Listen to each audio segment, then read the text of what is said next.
All right, good evening. My name is Marcus Cole with the West Virginia Soccer Association. Welcome to our nutritional webinar tonight, and we appreciate you tuning in. And obviously, we're going to be doing more of these webinars as time goes on, so please feel free to check out our website at wvsoccer.net and click on resources and click on WVSA Digital Network Series, and you'll find all the upcoming webinars that are upcoming. And we have one that we just announced tonight, another coaching webinar with our Director of Coaching Education, Tomas Olivier. He's going to be going over for our grassroots coaches how to write training plans for those that coach 4v4 and 7v7. That'll be coming up this Friday, so make sure you tune in for that. Without further ado, let's introduce a woman that has been on our WVSA Beyond the Pitch podcast a number of times, and we welcome her to our webinar, Wendi Irlbeck, who is the owner of Nutrition with Wendi. Wendi, welcome to the program.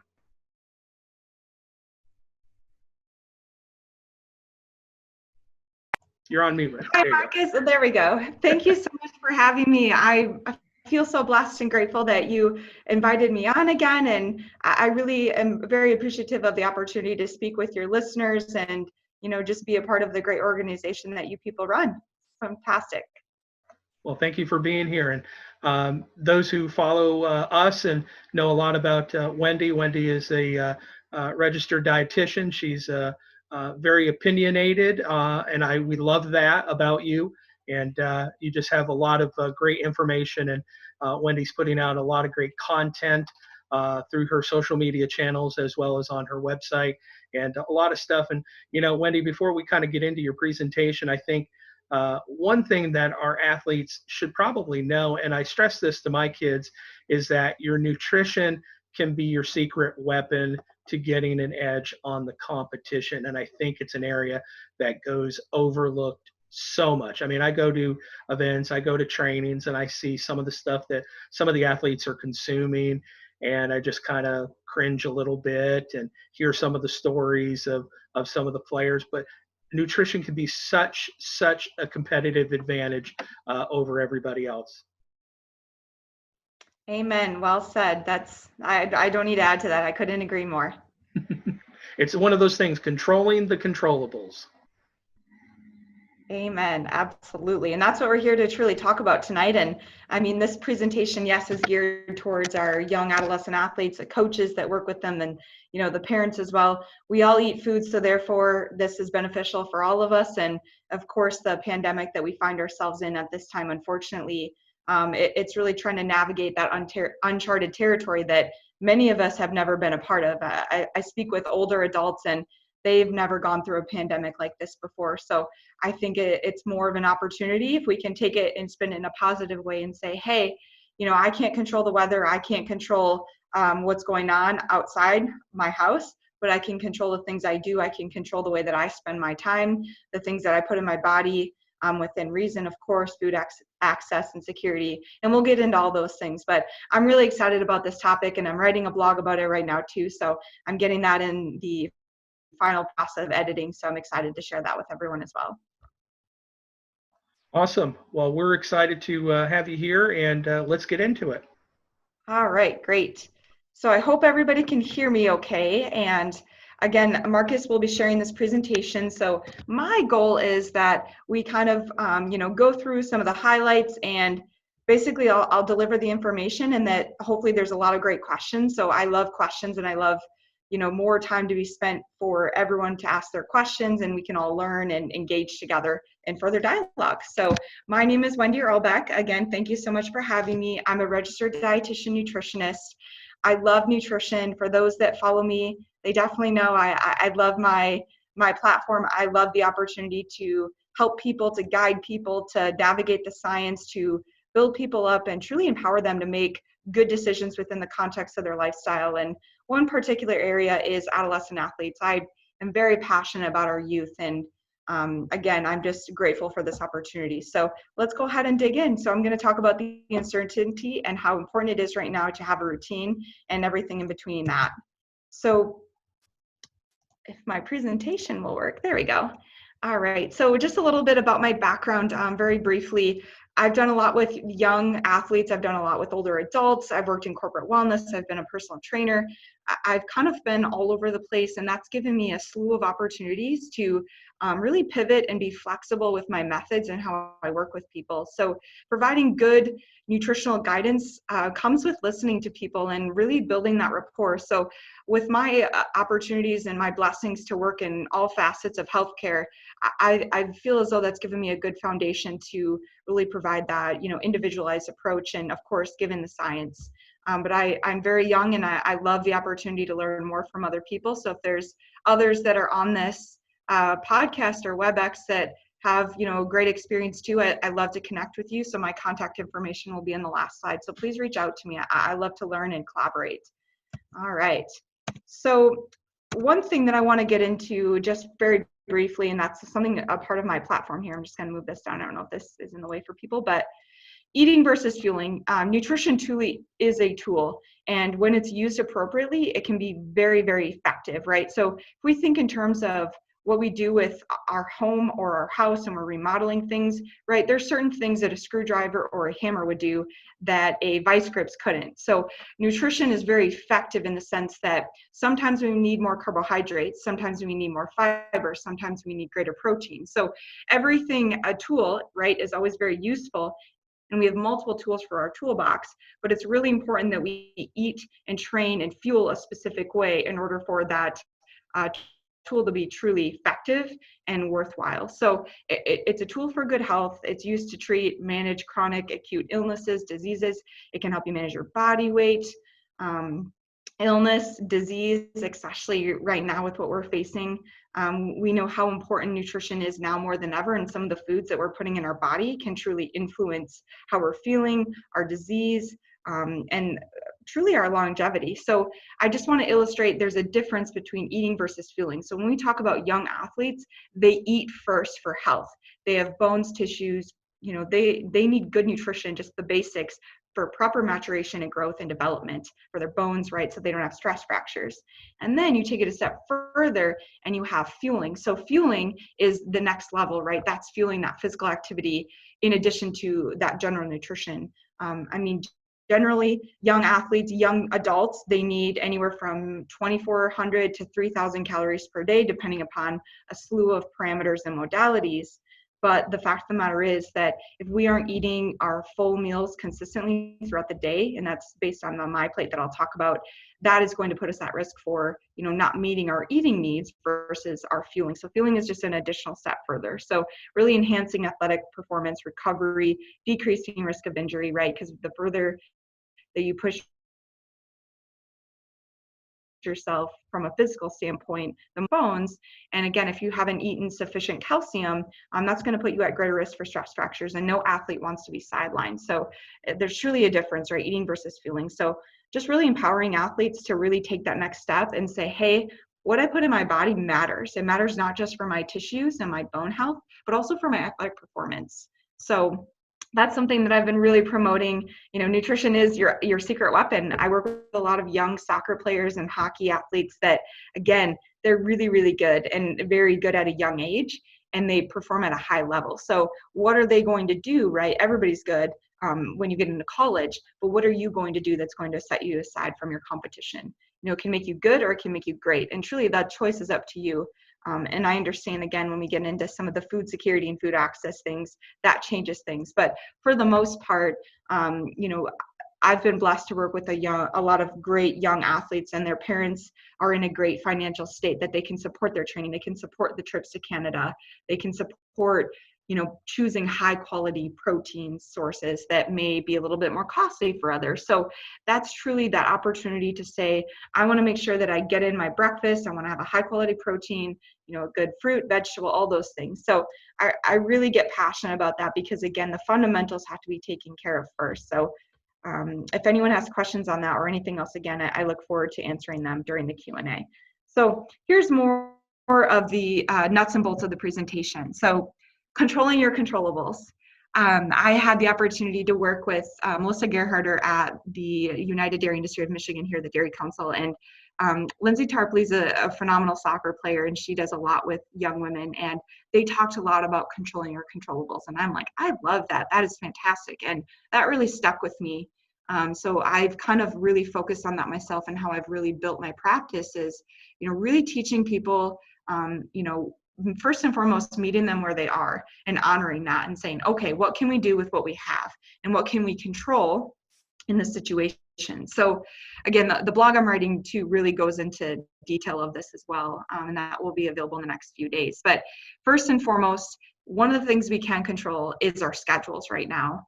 So first and foremost, I have to say to students, some kids I work with are not meeting regularly with their class times.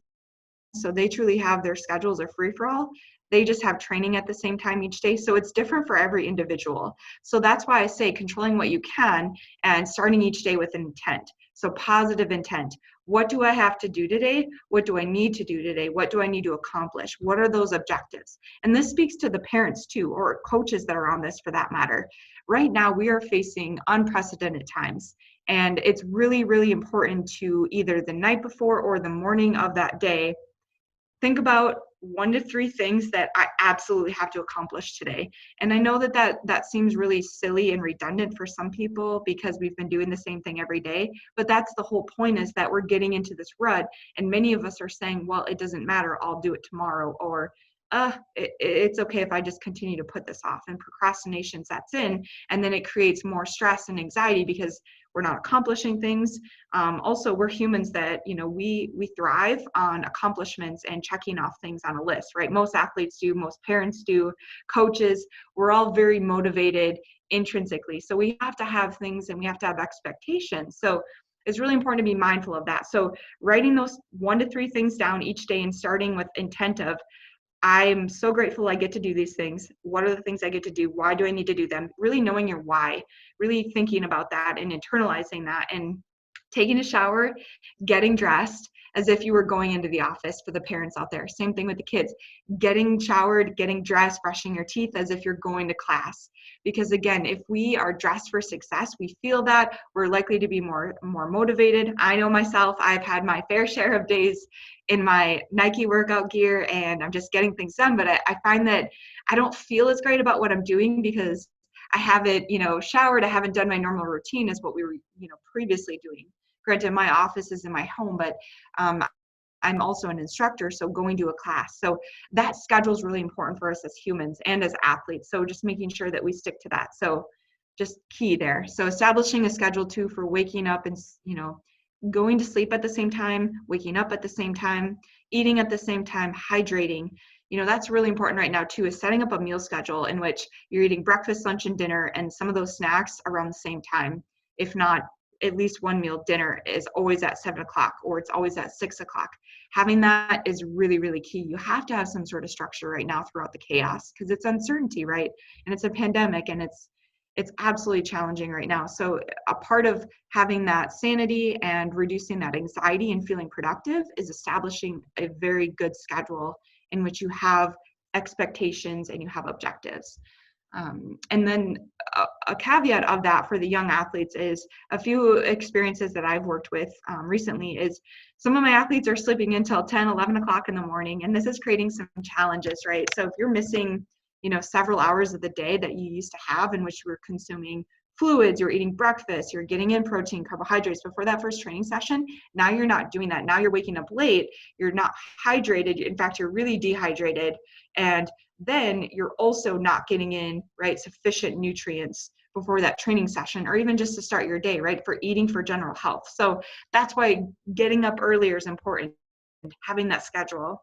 So again, I don't want anyone to miss out on these opportunities to fuel their bodies. And another part of it too is that, again, think about this will end at some point. So this uncertainty shouldn't, it shouldn't detrain you. It shouldn't reduce your current state, right? We really want to focus on maintaining the great things that we have going for us, and that's academics as well, staying focused with your studies, not allowing these things to get away from us while we can, because we control our controllables.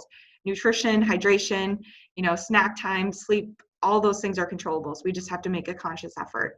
So staying active too, what you can in the yard, of course, practicing safe social distancing, Again, reading, games, books, all those things, your favorite TV show, those all should be established at some sort of, consistent time, because you used to have a schedule. Most of the athletes that I work with, and, maybe the listeners here too, you guys have a really rigid schedule. Maybe you used to train for 30 hours a week or greater, and now you're not. So now it's kind of this disarray of trying to figure out what day of the week it is, what you're doing. So that's really the emphasis is, what can I control today?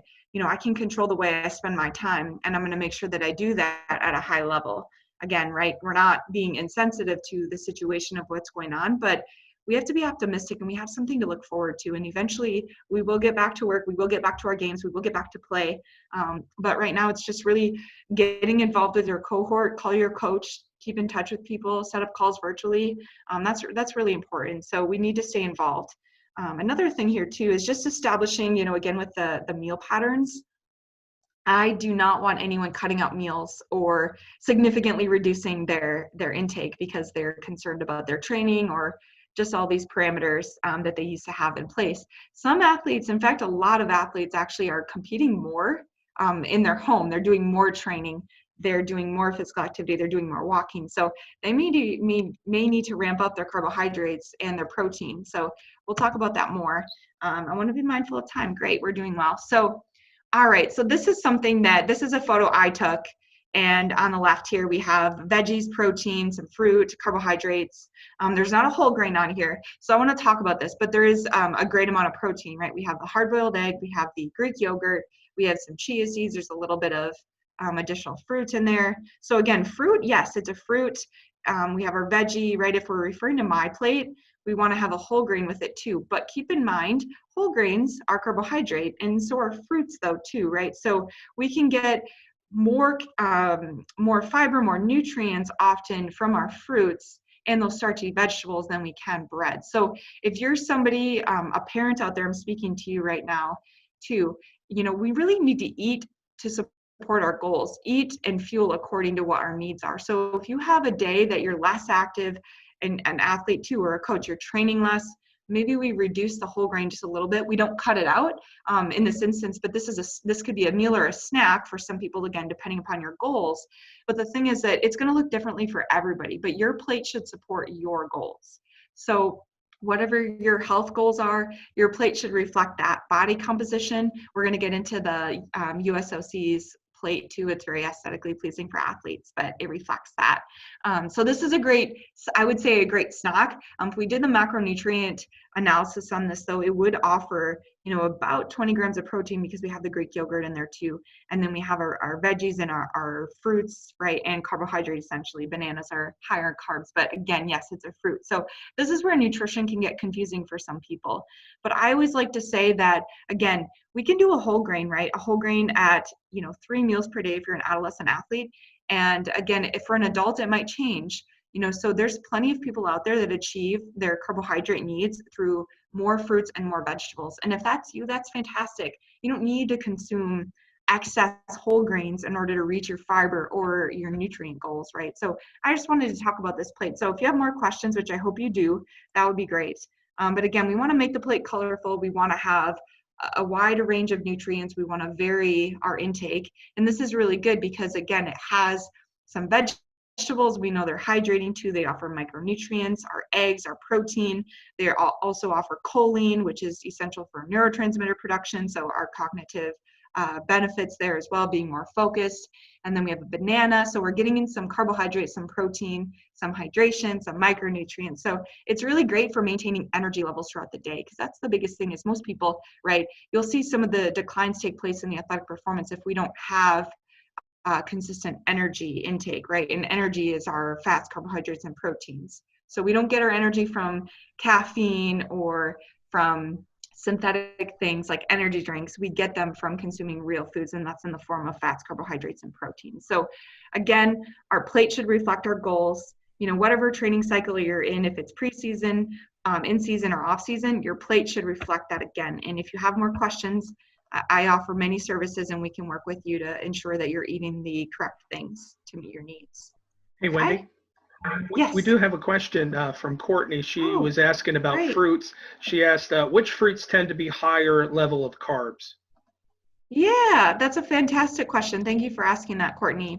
So higher carbohydrates are going to be, and if we look at the plate here, if you see that on the screen, so for fruits, it's going to be oranges, bananas, even berries are low to moderate, I would say, but more the papaya, pineapple, those things are going to be higher in sugar, but they're not bad. It's not bad sugar, right? Like pineapple, for example, is really, really great because it offers a digestive enzyme bromelain. So that can help you with your digestion. And again, it's high in water, micronutrients. It does have a lot of sugar, but again, with that sugar, you're getting a wide array of nutrients. So that's why fruit should not be demonized. And, that's something that, as Marcus said, I'm opinionated on.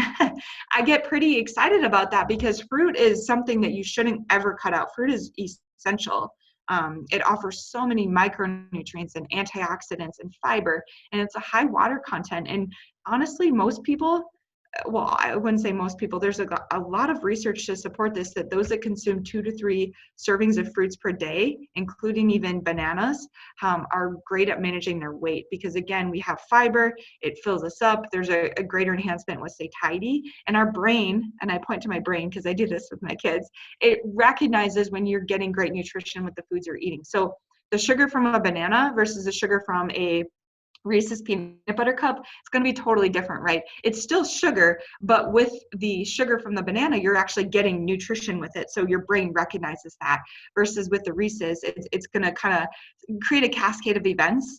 Again, sugar is metabolized the same way. It doesn't matter what source it comes from. It's just the difference with fiber. That's going to slow the release of the blood glucose levels rising, in which your pancreas then wouldn't have to secrete as much insulin to bring that back because that fiber slows that whole response. So that's why science is awesome. So if you have a healthy set of organs, they take care of you. So great question. So moving forward, again, this is the plate. So this is considered an easy training weight management plate. And this is essentially the same thing as a My Plate. So the My Plate, again, breaks it into whole grain, fruit, vegetable, and your lean protein. So this takes it a step further in saying, all right, what are the actual foods? Let's put them on the plate. Let's make it aesthetically pleasing. So I really like this plate. It's one of the plates that I utilize really often with my athletes because it puts in perspective what are the actual foods. And in my office here, before pre-COVID-19 virus, I had my athletes draw up on the whiteboard, what does a plate look like and how can we vary our plate? So this is really great. It's an awesome resource. Nutrition Team USA has a lot of other good resources. So go check it out. This is just very general information. Fluid recommendations. This is pre, during, and post activity because most athletes, again, are training a lot. Water is really important though, just in general. So it's essential to wake up and have about 16 ounces of fluid right away in the morning. But I do talk about the fluid recommendations because this is kind of all over the map. So I just always like to draw it back in and let's get back to the basics. And again, it's always about the plate, the water, eating breakfast, all of those things. So that's a huge it's just something I'm really passionate about as well as we really overcomplicate things. So if you want the fluid recommendations, they're here, but a great way to determine, and I thought I had it, I'm skipping through, I don't, but I always ask my athletes and they laugh. I ask them to take a look at their urine in the toilet to tell me, what color is it? Because there's a urine chart. I thought I had it in here, but I guess I don't. But it's on my website. So you can look at it. You can say, am I hydrated? Am I not? And that's really how you can be in tune with your body to say, oh yeah, I need an additional 8 to 16 ounces of fluid. So if that's not you, if you are well hydrated, but I encourage everybody to look in the toilet and to just look at your urine and what color is it? Because if it's that dark yellow, almost orange color, that is very problematic and you need to really focus on getting in more fluid before you go to bed and throughout the day. So here's something as well, and I talk about this in most of my presentations, is just overall estimated energy needs.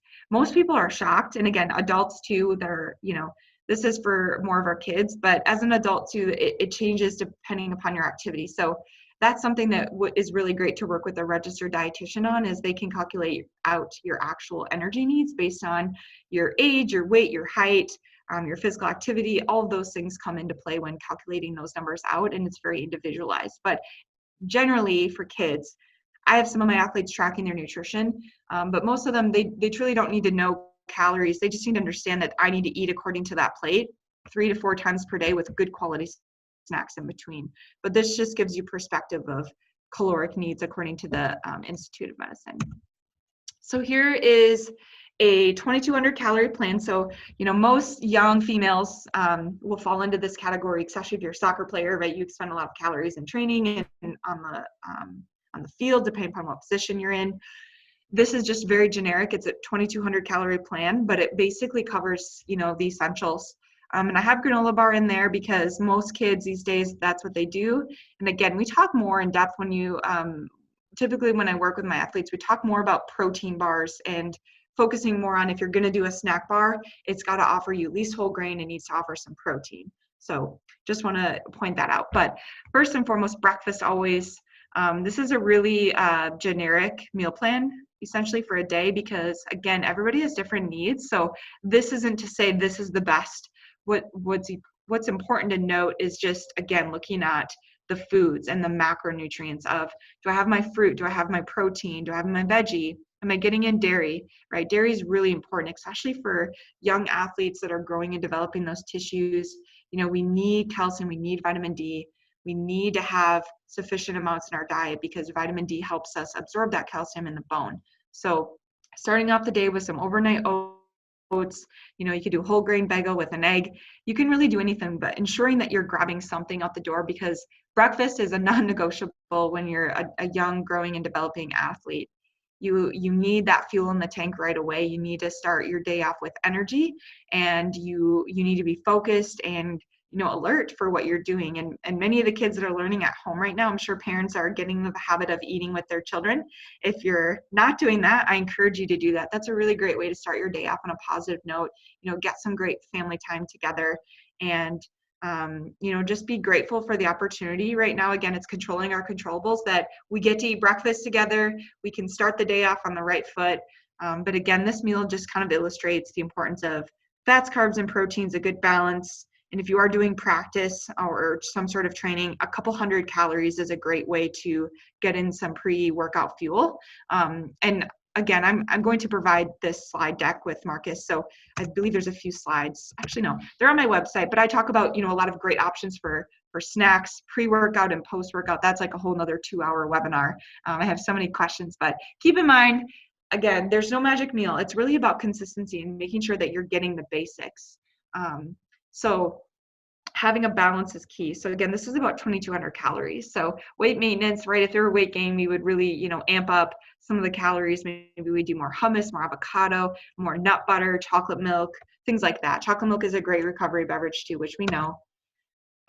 Here's something that I wanted to talk about too, just given the situation of the COVID-19 virus. We have, unprecedented times, right? So some kids are training actually quite more. In fact, some are doing more cardio. They're running more miles. They're doing more strength training at home with mom and dad, or even their coach, virtual presentations, a lot of training going on right now. And with that comes, right, a high risk for injury, especially without your coach being on site with you. So I just want to talk a little bit about some of the nutritional components that you can control, right, to prevent that injury and reduce that, and for overall health. So protein, super important, right? It helps support our lean mass. It helps support our bone health. It's key, right, for all the training that we do to have after to help build that muscle.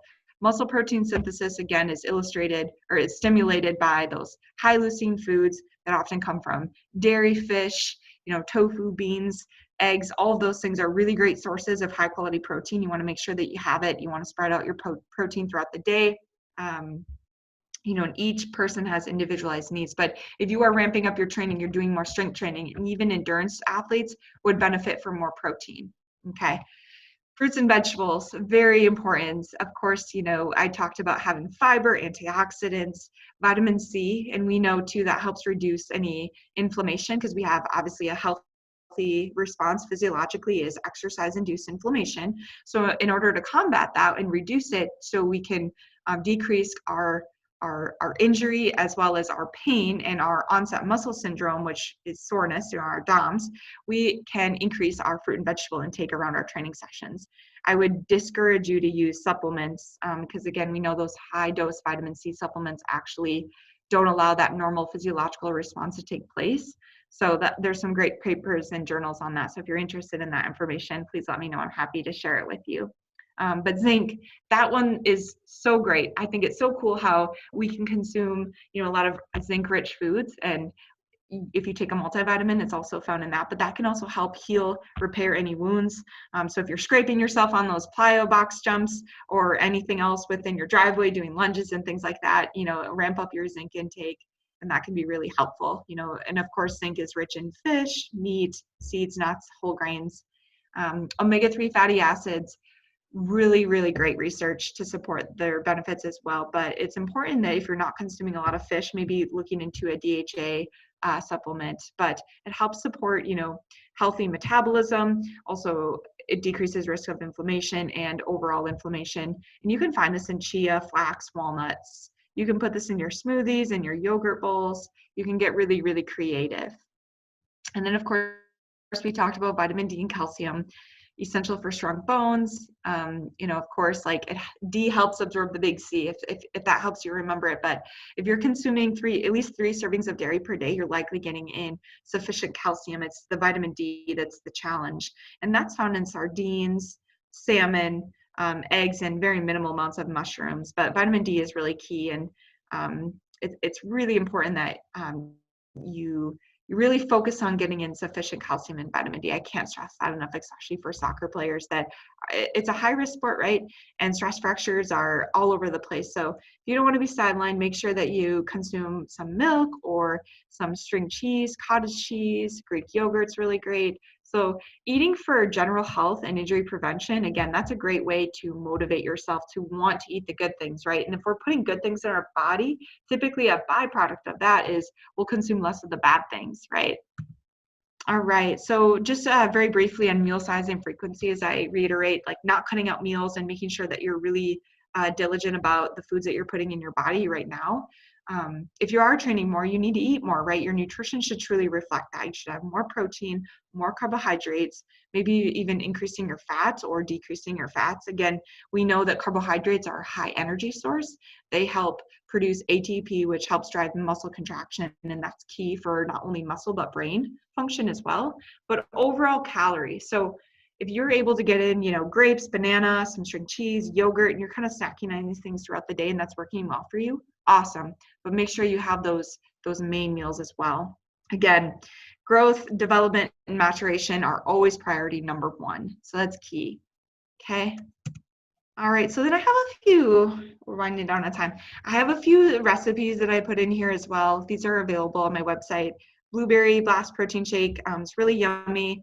You can obviously swap out any of the ingredients that you'd like, but I do have the nutrition facts on there because I know that's really great for a lot of people to see these days that are really trying to monitor and, hone in on some of those variables, right? Because if you don't measure it, you can improve it.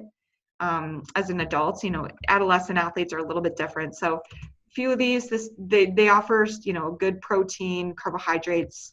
Do we have a question, Marcus?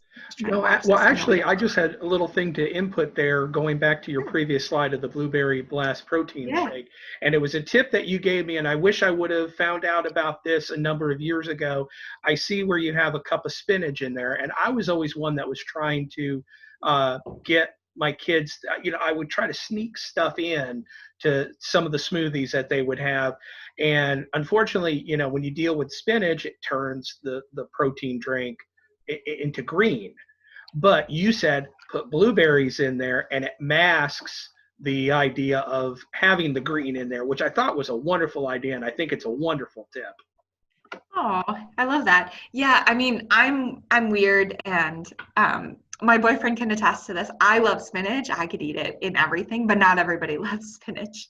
Okay, so if you are somebody that struggles as a parent, a coach, an athlete, it's just difficult to get in veggies. It's just challenging to get in greens. Put them in a smoothie. That is truly the best way to mask it. And again, if you use a nut butter or use any type of whey protein and even milk and making it creamy, or frozen banana, it truly masks that flavor. But I will say, I'm probably the only dietitian that would say this. I dislike kale.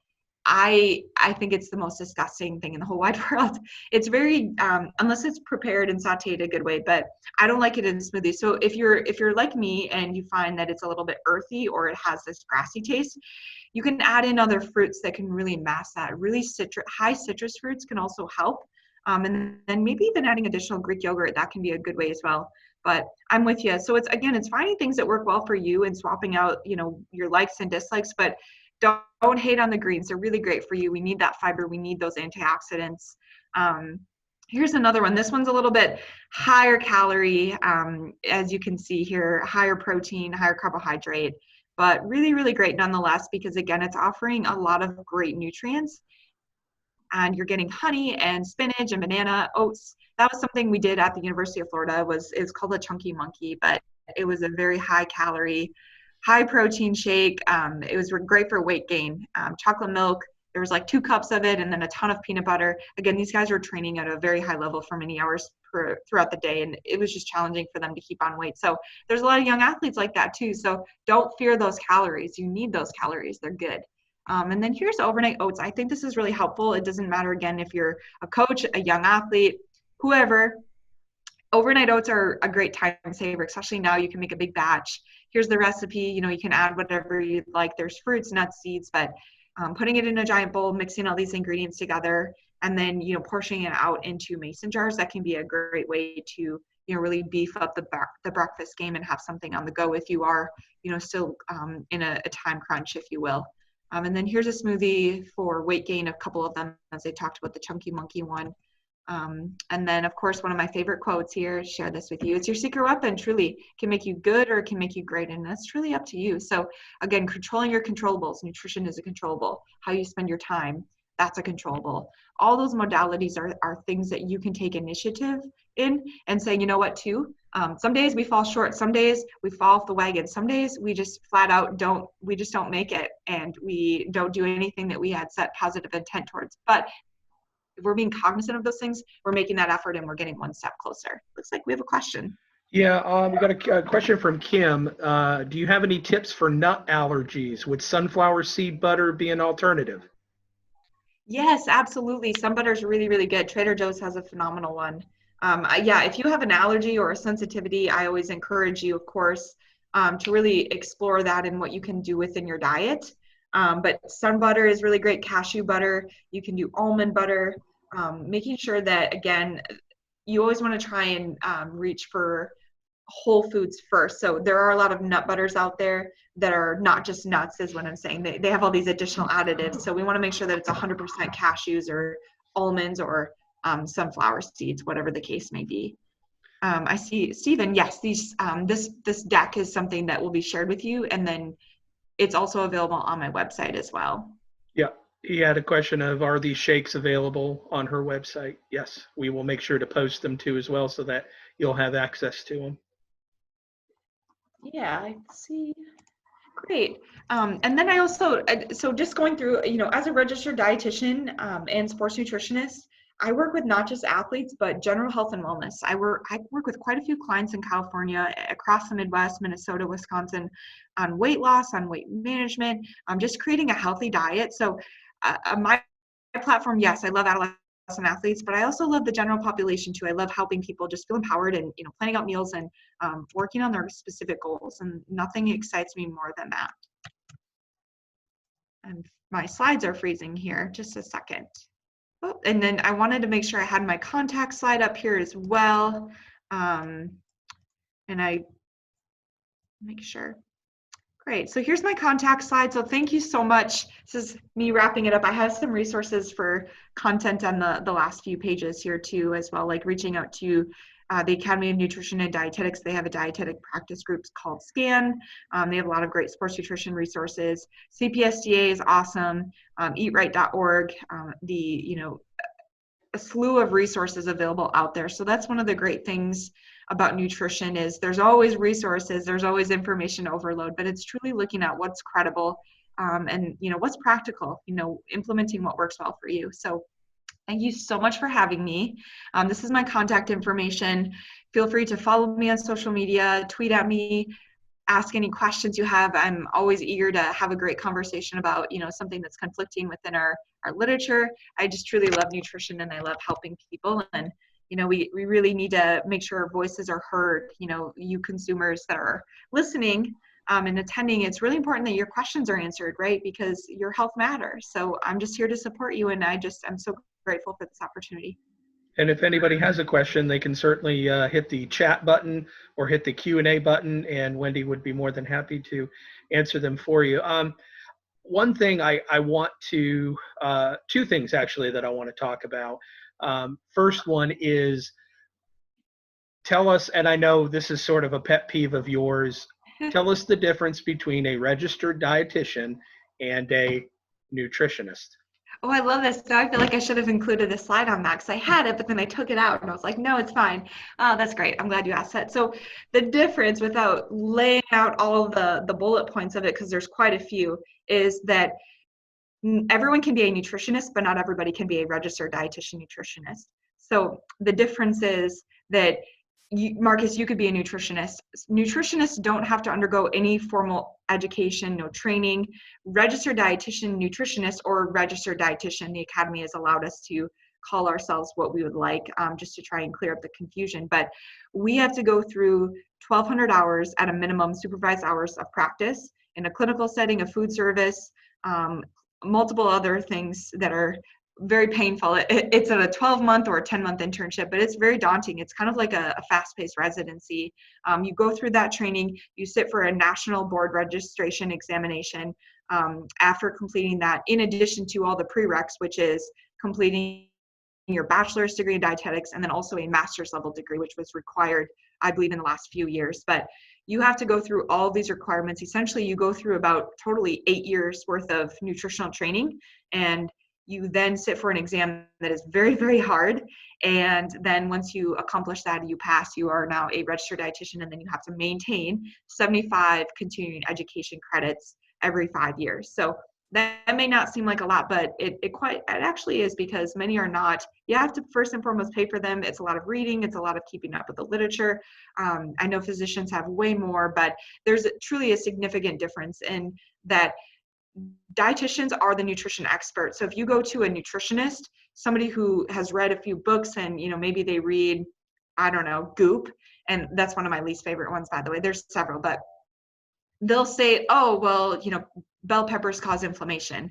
And that's where, again, there's that knowledge deficit of they're not the nutrition expert. They don't have that physiology understanding. We had multiple sciences, so we understand nutrition, metabolism, absorption at a very high level. So that's what's frustrating, is that those people, unfortunately, it's not about a credential thing. It's the fact that they're putting people's health at risk by not giving them the credible evidence-based information. And that definitely gets me really fired up on so many levels. But nonetheless, again, everybody can be a nutritionist, but not everybody can be a registered dietitian. So that's the difference. And I'm happy to answer more questions if people have.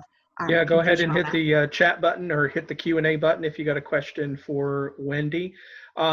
One thing too, while we're waiting for questions to come in, obviously, especially during this time, we get a lot of garbage on social media dealing with nutrition, with workout plans and things along that lines. What are some tips that you have for people that they can kind of look for to decipher through all the garbage that's out there and get to the stuff that's actually good for them?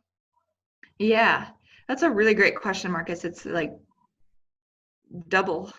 I feel like I have a big answer for it. So I'm just going to answer it in parts here. So first and foremost, how you navigate if somebody is credible and if it's good information is, are they selling something? Are they trying to promote supplements? Are they making a profit off of their product that they're promoting? It doesn't matter if it's a workout or if it's a supplement or if it's a specific food. And then looking at what that product is, right? And there's plenty of people that are ambassadors, right, to nut butters and things like that. And I think that's awesome, right? Which can be a really great part of your diet. It can help you, be very healthy, etc. But if it's a certain supplement, like a detox product, like we have our liver and kidneys that detoxify our body for free, right? So if you have a fully functional respiratory system as well, you don't need that supplement. And that's one thing that a lot of people, you should first off look at those red flags of what are they selling, what are they promoting, is that credible, is it evidence-based, why aren't they promoting real food, etc. And then same thing with the fitness side of things.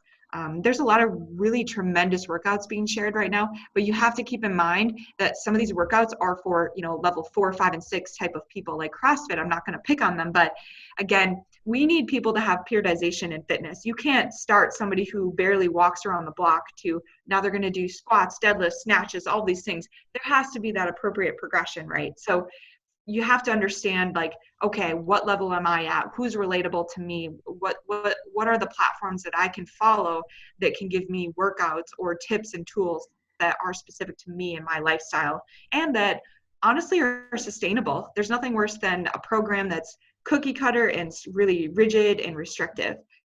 So those are the types of things to look out for.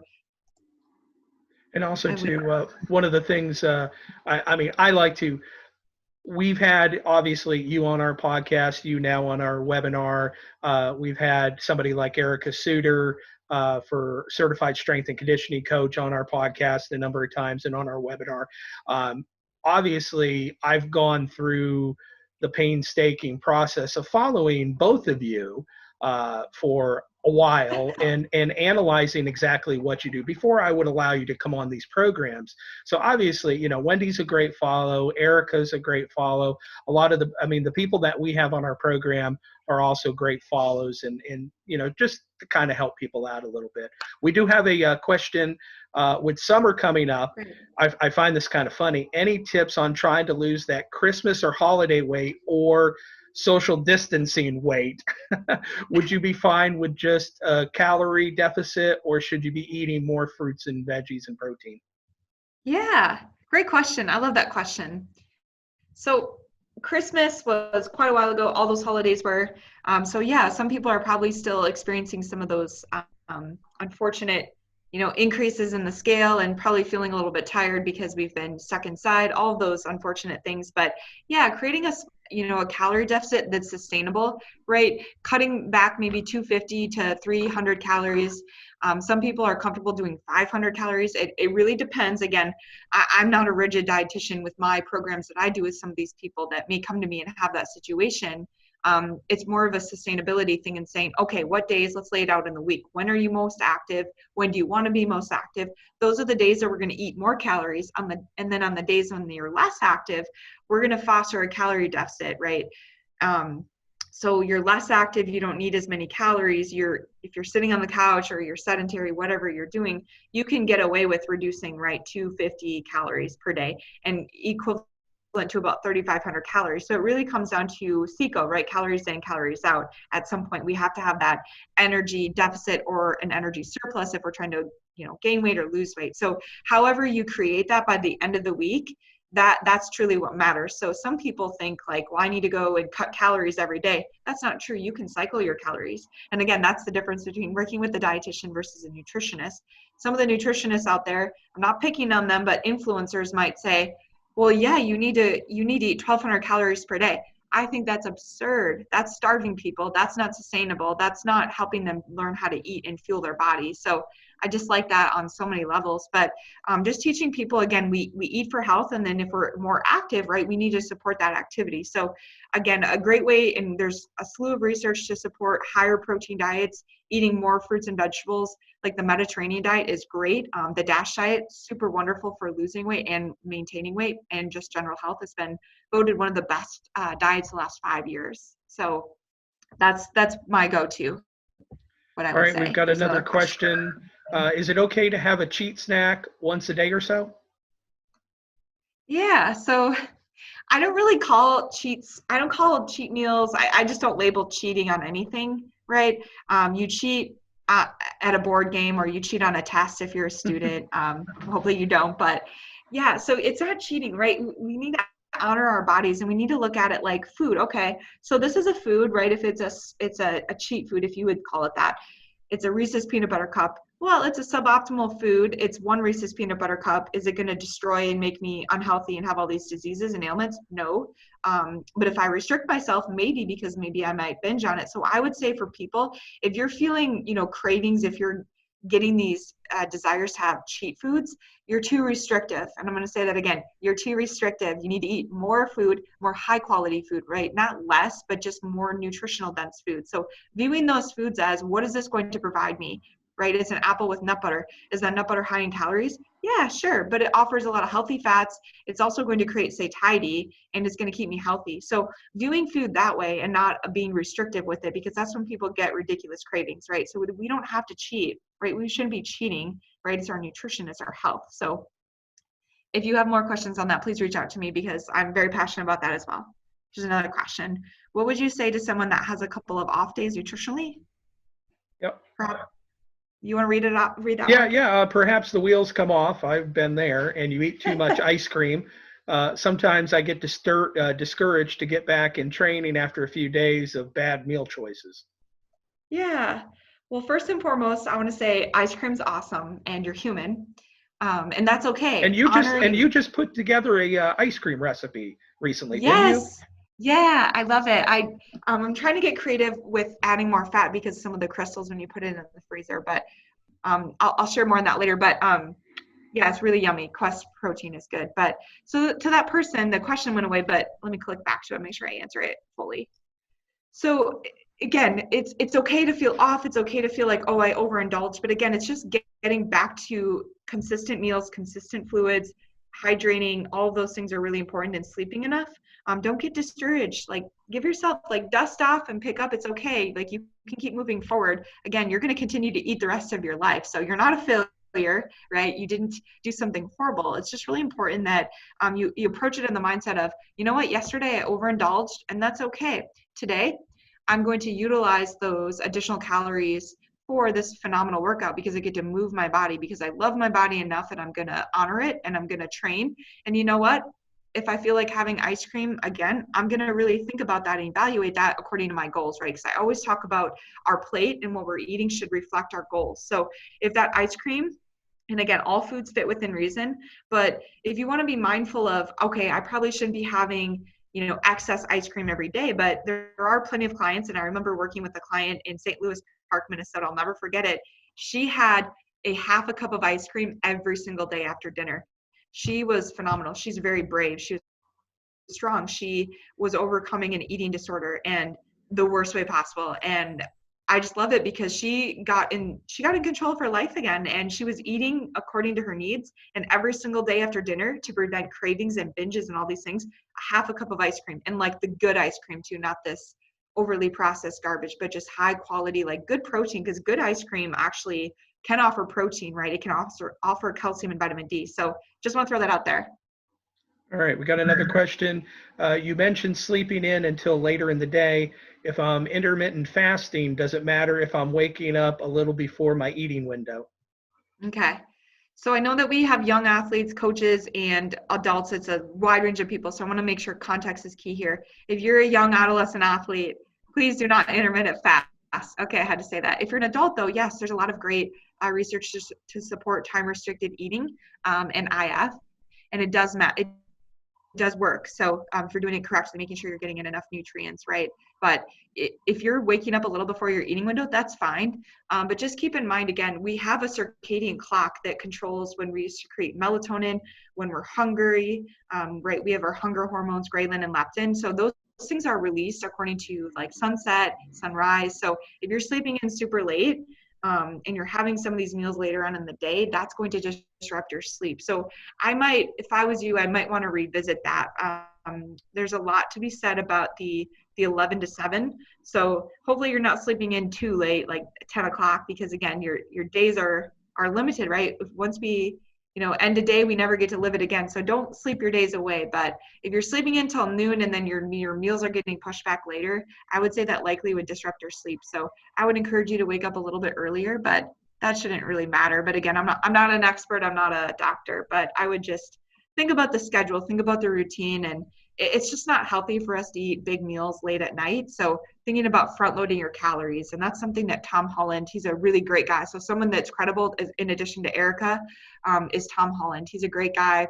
He's all about front loading calories for adults too. So eating more calories in the morning and throughout the day, and then kind of having those meals be smaller. And I agree, and that works really well for a lot of people. But if you're a healthcare worker though, maybe you're working all day and you don't have the opportunity to eat, so you're eating that big meal before bed. But again, that goes back to controlling our controllables. And we can control our schedule as much as we can control it. So you guys are the only ones that would know your schedule. So thinking about that in terms of my day and when can I have my eating window be appropriate to make sure that I'm sleeping well, because that's a part of health too, right?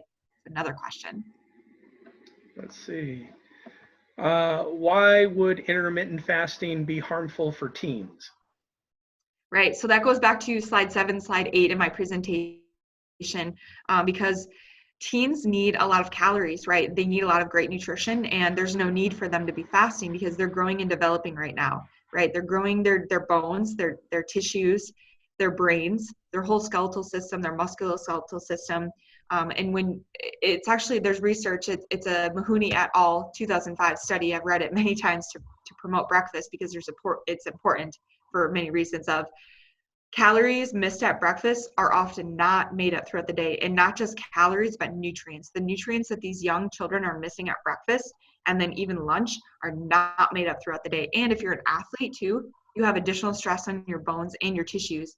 You have a significant energy and nutrient gap, and that's a deficit that you'll pay for later in life when you're older. And right now, I really want to emphasize the fact that young athletes are building up their bone banks right now, right? So think about it like in terms of an adult, and eventually you take from your retirement, right? We're all slaving right now, we're saving, and then we take from our retirement when we want to sit on the boat and do our fishing when we're old. But kids, right, at some point, right, if we don't have in our diet, for example, we're going to leach that from our bones. And that's really scary, becomes problematic because that puts us at risk for breaking bones and stress fractures and osteoporosis, and then even age-related muscle loss later in life if they're not getting in enough protein, right? Sarcopenia is a real thing. So we don't want to have diseases and all these chronic health conditions that we could prevent later in life by eating according to our needs. So they say, I learned this in my pediatric rotation during my internship, is the first 2,000 days of a child's life is the most important because that's when they first develop their brain, right? And kind of sets the tone for overall cognition and performance. So again, if you want your child to grow and develop and to learn at their best, not only in the classroom, but on the field and in life, give them breakfast and do not restrict their calories or encourage intermittent fasting. Awesome. Well, I think that's going to do it, Wendi. I appreciate you coming on our webinar today to talk. And obviously, we are recording this webinar, and it will be available for folks on demand on our YouTube channel probably sometime late next week. But we appreciate you coming on. And like you mentioned, we'll go ahead and have information on your website of the things that we've talked about. And we'll also post them on our website as well. That would be fabulous. Thank you so much for having me. Thank you for your time. Thank you for the great questions, and control your controllables and control what you can with what you have with where you're at, and wash your hands and stay healthy and safe. Wonderful. And thank you for tuning in to our WVSA Digital Network Series webinars. We'll be having another one coming up this Friday with Tomas Olivier, our Director of Coaching Education for our grassroots recreation coaches, on developing training plans for our 4v4 and 7v7 coaches. That'll be Friday night at 7 o'clock Eastern Time. Have yourself a wonderful evening, and Wendi, take care. You too.